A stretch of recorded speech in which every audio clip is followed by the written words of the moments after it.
Hi hello ನಮಸ್ಕಾರ. ನಾನು ನಿಮ್ಮ ರೇಖಾ ಸತೀಶ್. ಇವತ್ತು ಕುಂಬಳಕಾಯಿ ಪಲ್ಯನ ಯಾವ ರೀತಿ ಮಾಡೋದು ಅಂತ ಹೇಳ್ಕೊಡ್ತೀನಿ. ಇದು ರೊಟ್ಟಿಗೆ ಮತ್ತು ಚಪಾತಿಗೆ, ದೋಸೆಗೆ ತುಂಬ ರುಚಿಯಾಗಿರುತ್ತೆ. ಬನ್ನಿ ಇದನ್ನ ಈಗ ಫಸ್ಟು ನಾವು ಎಲ್ಲ ಕಟ್ ಮಾಡ್ಕೊಳ್ಳೋಣ. ಈಗ ಆಗಲೇ ತೋರಿಸಿದ್ನೆಲ್ಲ ಪಂಪ್ಕಿನ್ನು ಮತ್ತು ಈರುಳ್ಳಿ ಎಲ್ಲ ಈಗ ಈ ರೀತಿ ಸಣ್ಣದಾಗಿ ಕಟ್ ಮಾಡಿ ಇಟ್ಕೊಂಡಿದ್ದೀನಿ. ಈಗ ಯಾವ ರೀತಿ ಮಾಡೋದು ಅಂತ ನಾನು ತೋರಿಸ್ತೀನಿ, ಬನ್ನಿ. ಅದಕ್ಕೆ ಏನೇನು ಬಳಸಿದ್ದೀನಿ ಅಂದರೆ ಈರುಳ್ಳಿ, ಹಸಿಮೆಣ್ಸಿನ್ಕಾಯಿ 2, ಒಣಮೆಣ್ಸಿನ್ಕಾಯಿ 3, ಕಾಯಿ ತುರಿ, ಕಡಲೆಬೇಳೆ, ಕೊತ್ತಂಬರಿ ಸೊಪ್ಪು, ಕರಿಬೇವು ಮತ್ತು ಒಂದು ಚಿಟಿಕೆ ಸಾಸಿವೆ ಒಗ್ಗರಣೆಗೆ. ಮತ್ತು ನಾನು ಇಲ್ಲಿ ಕುಂಬಳಕಾಯಿನ ಹಚ್ಚಿಟ್ಕೊಂಡಿದ್ದೀನಿ. ಬನ್ನಿ ಈಗ ಯಾವ ರೀತಿ ಕುಂಬಳಕಾಯಿ ಪಲ್ಯ ಮಾಡೋದು ಅಂತ ತೋರಿಸ್ತೀನಿ. ಇಲ್ಲಿ ನಾನು ಒಂದು ಕುಕ್ಕರ್ ಇಟ್ಕೊಂಡಿದ್ದೀನಿ. ಆ ಕುಕ್ಕರ್ಗೆ ಒಂದು 5 ರಿಂದ 6 ಸ್ಪೂನ್ ಅಷ್ಟು ಎಣ್ಣೆ ಹಾಕ್ತಾಯಿದ್ದೀನಿ. ಎಣ್ಣೆ ಸ್ವಲ್ಪ ಕಾಯಲಿ. ಎಣ್ಣೆ ಈಗ ಕಾಯ್ದಿದೆ. ಅದಕ್ಕೆ ನಾನು ಈಗ ಕಡಲೆಬೇಳೆ ಆ್ಯಡ್ ಮಾಡ್ತಾಯಿದ್ದೀನಿ.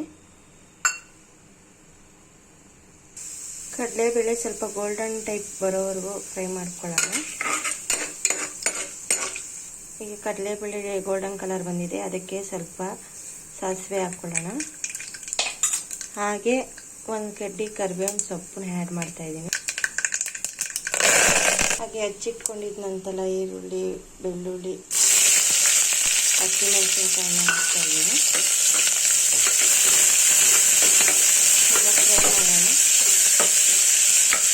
5 ನಿಮಿಷ ಅದು ಹಸಿ ಸ್ಮೆಲ್ ಹೋಗೋವರೆಗೂ ಫ್ರೈ ಮಾಡಿ. ಆಗಿದೆ, ಈರುಳ್ಳಿ ಫ್ರೈ ಆಗಿದೆ. ಈಗ ಇದಕ್ಕೆ ಕುಂಬಳಕಾಯಿನ ಆ್ಯಡ್ ಮಾಡ್ತಾಯಿದ್ದೀನಿ. ಕುಂಬಳಕಾಯಿ ಹಾಕಿ ರೀತಿ ಚೋಟಾಗಿ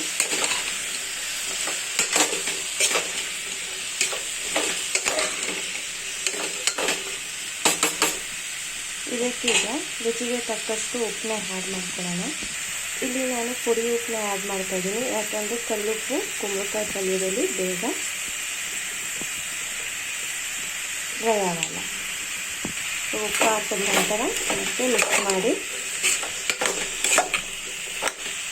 2 ನಿಮಿಷ ಹಸಿ ಸ್ಮೆಲ್ ಹೋಗೋವರೆಗೂ ಫ್ರೈ ಮಾಡಿ. ಇದಕ್ಕೆ ನಾನು ತುರಿಕೊಂಡಂತಹ ಕಾಯಿ ತುರಿನ ಹಾಕ್ತಾಯಿದ್ದೀನಿ. ಹಾಗೆ ಕೊತ್ತಂಬರಿ ಸೊಪ್ಪನ್ನು ಕೂಡ ಹಾಕ್ತಾಯಿದ್ದೀನಿ. ಇದೆರಡು ಹಾಕಿ ಮಿಕ್ಸ್ ಮಾಡಿ. ಈಗ ನೋಡಿ, ಕಾಯಿ ತುರಿ ಕೊತ್ತಂಬರಿ ಎಲ್ಲ ಹಾಕಿ ಮಿಕ್ಸ್ ಮಾಡಿದ್ಮೇಲೆ ಯಾವ ರೀತಿ ಕಾಣಿಸ್ತಾ ಇದೆ. ಈಗ ನಾನು ಇದು 1 ವಿಸಿಲ್ ಬರೋ ಬಿಡಬಾರ್ದು.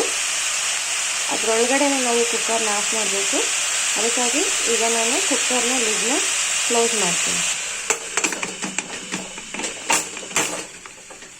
ಇದು 1 ವಿಸಿಲ್ ಬರಬಾರ್ದು, ಏಕೆಂದರೆ ಎಲ್ಲ ಫುಲ್ಲು ಸಾಫ್ಟ್ ಆಗಿಬಿಡುತ್ತೆ. ಸ್ವಲ್ಪ ವಿಸಿಲ್ ಒಳಗಡೆನೇ ನಾವು ಲಿಡ್ನ ಓಪನ್ ಮಾಡೋಣ. ಈಗ ನಾನು 1 ವಿಸಿಲ್ ಮುಂಚೆನೇ ತೆಗಿತಾ ಇದ್ದೀನಿ. ನೋಡೋಣ ಬನ್ನಿ. ಈಗ ಗ್ಯಾಸ್ ಆಫ್ ಮಾಡ್ತಾ ಇದ್ದೀನಿ. ಆಫ್ ಮಾಡಿ ಲಿಡ್ ಓಪನ್ ಮಾಡೋಣ.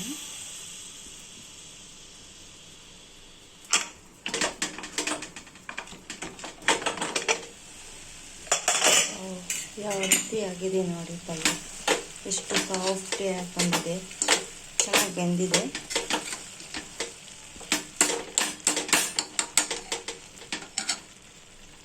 ನೋಡಿ, ನೀಟಾಗಿ ಸಾಫ್ಟ್ ಆಗಿದೆ.